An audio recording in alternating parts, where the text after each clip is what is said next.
कोई एम्प्लॉय हो या फिर कोई एंटरप्रेन्योर हो, दोनों को ये बात का डर हमेशा रहता है कि जिस भी जॉब में मैं हूँ या फिर जिस भी स्टार्टअप को मैं शुरू कर रहा हूँ, भविष्य में इसकी क्या डिमांड रहने वाली है, क्या ये सस्टेनेबल है, क्या आगे चलकर इसमें और ज़्यादा ग्रोथ होगी या फिर इसमें कुछ भी फर्क नहीं पड़ने वाला। देखिए, ये एक चीज़ है जिसके बारे में हमें जानना बहुत ज़रूरी है।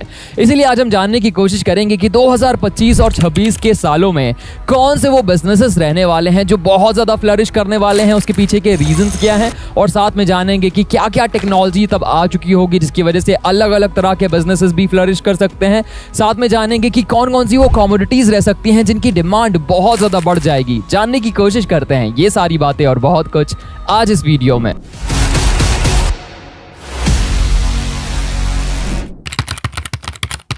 इस वीडियो को हमने 3 पार्ट्स में डिस्कस करने की कोशिश करी है। पहले पार्ट में हम बात करेंगे कि आखिरकार कौन कौन से वो बिजनेसेस हैं जो अभी एग्जिस्ट करते हैं और आगे चलकर उनमें बहुत तेजी से ग्रोथ आने वाली है 2025-26 तक। और दूसरे पार्ट में हम बात करेंगे कि कौन कौन सी वो कमोडिटीज रहने वाली हैं जिनकी डिमांड बहुत ज़्यादा बढ़ जाएगी। एग्जाम्पल के तौर पर आज ऑयल की डिमांड बहुत ज़्यादा है, इसलिए उन कमोडिटीज के बारे में बात करना बहुत ज़्यादा ज़रूरी है जो आगे चलकर डिमांड में रहने वाली हैं। तीसरे पार्ट में हम बात करेंगे कि कौन कौन सी वो लेटेस्ट टेक्नोलॉजी हैं जो हम अचीव कर चुके होंगे जिनकी मदद से बिजनेस करने का तरीका बदल चुका होगा।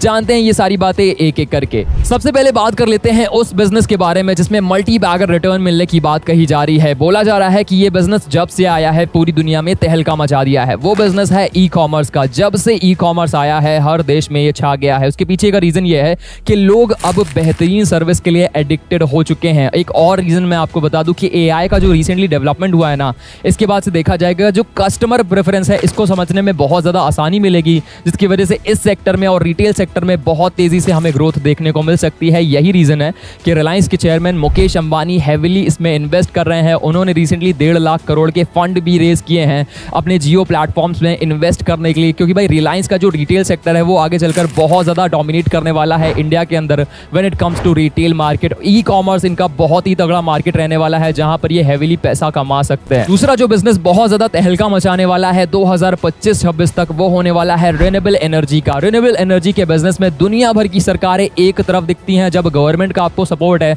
तो ये बिजनेस पैसा कैसे नहीं कमाएगा। बड़ी बड़ी इंडस्ट्रीज जैसे कि भाई टाटा ने यहाँ पर बहुत तगड़े इन्वेस्टमेंट कर रखे हैं। हमारी सरकार खुद बहुत ज़्यादा इन्वेस्ट कर रही है क्योंकि वो प्रतिबद्ध है 2030 तक कार्बन एमिशन को कम करने के लिए। इसको करना है तो इसके लिए रिन्यूएबल एनर्जी में बहुत तगड़े इन्वेस्टमेंट करने होंगे ताकि हमें पावर सेक्टर हो या फिर ईवी सेक्टर हो, हर जगह से कार्बन फुटप्रिंट को कम किया जाए। और यहाँ पर बताया जा रहा है कि अलग अलग कंपनीज को काफी फायदा मिल सकता है। तीसरा जो बिजनेस है जिसके बारे में मैं अब आपको बताने जा रहा हूँ, आपको लग सकता है कि इसके बारे में ज्यादा नहीं सुना, लेकिन इसकी ग्रोथ बहुत तेजी से हो रही है और ये जो डिमांड है ना आगे चलकर भविष्य को भी बदलने का मादा रखती है। ये बिजनेस है बायोटेक्नोलॉजी का, जहां पर बायोनिक आर्म को यूज करना हो या स्टेम सेल थेरेपी से कैंसर जैसी बड़ी बीमारी का इलाज ढूंढना हो, चाहे न्यूरालिंक जैसी टेक्नोलॉजी से दिमाग में चिप इम्प्लांट करना हो ताकि इंसान कुछ और ही बन सके, कुछ और ही तरीके से इवॉल्व कर सके। ये सारी चीज़ें आती हैं बायोटेक्नोलॉजी के अंतर्गत जिसमें बड़े बड़े लोगों का स्टेक लगने वाला है और एलन मस्क जैसे लोग इसमें इन्वेस्ट कर रहे हैं। भविष्य में ये जो बिजनेस है बहुत ज़्यादा ग्रोथ देने वाला है।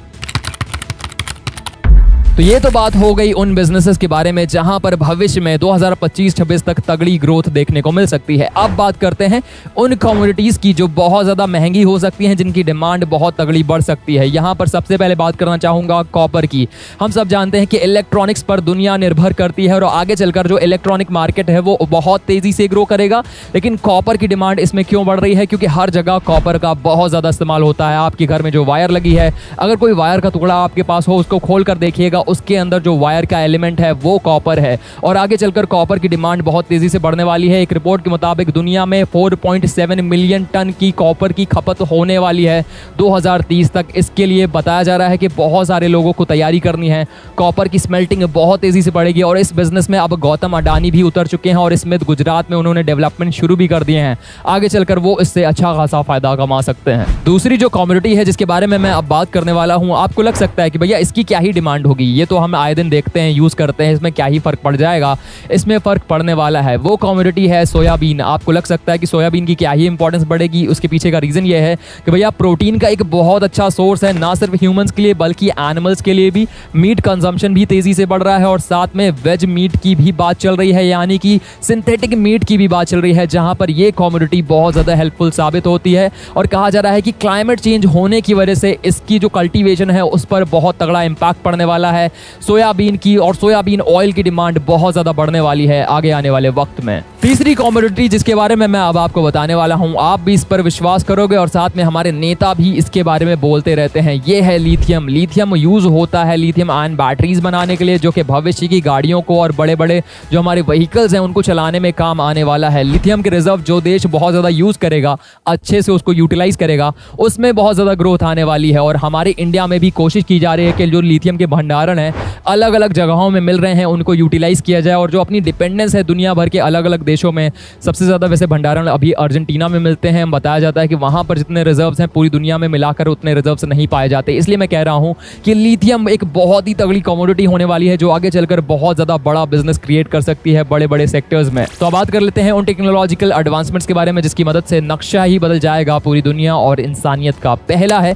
Quantum computing. क्वांटम कंप्यूटिंग के बारे में आपने कई बार सुना होगा। बताया जाता है कि कॉम्प्लेक्स कैलकुलेशंस बहुत ही कम सेकंड्स में कर लेता है। जो एक नॉर्मल कंप्यूटर को हज़ारों साल लग जाएंगे वो ये केवल 200 सेकंड्स में कर सकता है। लेकिन कमाल की बात यह है कि इसकी मदद से बहुत ज़्यादा पावरफुल AI भी बनाया जा सकता है और अलग अलग फील्ड में जो डिस्कवरी है वो और फास्ट हो सकती है, जिसमें अभी तक जो हमारा टेक्नोलॉजिकल एडवांसमेंट हुआ है उसमें एक बहुत तेज़ी से पेस जुड़ जाएगा।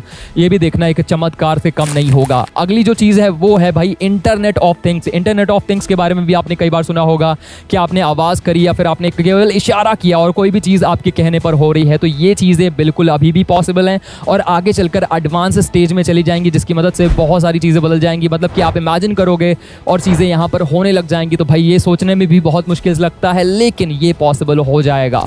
अगली जिस चीज़ के बारे में मैं बात करने वाला हूँ ये आपके होश उड़ा देगी। ये टेक्नोलॉजी में आपको बायोलॉजी, केमिस्ट्री और इंजीनियरिंग का करिश्मा देखने को मिलेगा। इसका नाम है सिंथेटिक बायोलॉजी। जो चीज़ें ऑलरेडी एग्जिस्ट नहीं करती हैं, जिनकी इंसानों को बहुत ज़्यादा ज़रूरत है, वो चीज़ें बनाई जा सकती हैं। चाहे वो कोई सेल हो, ऑर्गन हो, माइक्रो ऑर्गेनिज्म हो, उसको बनाकर उसका यूज़ किया जा सकता है और इसे लैब में बनाया जा सकता है बिना नेचर के इंटरफेरेंस के। तो फिर बहुत ही कमाल चीज़ है जो आगे चलकर होने वाली है। आई होप आपको समझ में आया होगा कि 2025-26 के बाद से दुनिया की दिशा और दशा किस तरीके से बदल रही है और इंडिया में कौन सी वो चीज़ें रहती हैं जो बहुत तेज़ी से डेवलप करेंगे, जिनमें बहुत ज़्यादा डिमांड देखने को मिलेगी। वीडियो पसंद आया, एनालिसिस अच्छी लगी तो इसे लाइक कर सकते हैं, ज़्यादा से ज़्यादा लोगों तक इसे शेयर कर सकते हैं। हमारे टेलीग्राम से भी जुड़ सकते हैं जहाँ बड़ी बिजनेस इनसाइट्स इसी तरह से हम पोस्ट करते रहते हैं। मिलेंगे अगले वीडियो में, तब तक के लिए शुक्रिया। गुड बाय, टाटा, जय श्री श्याम।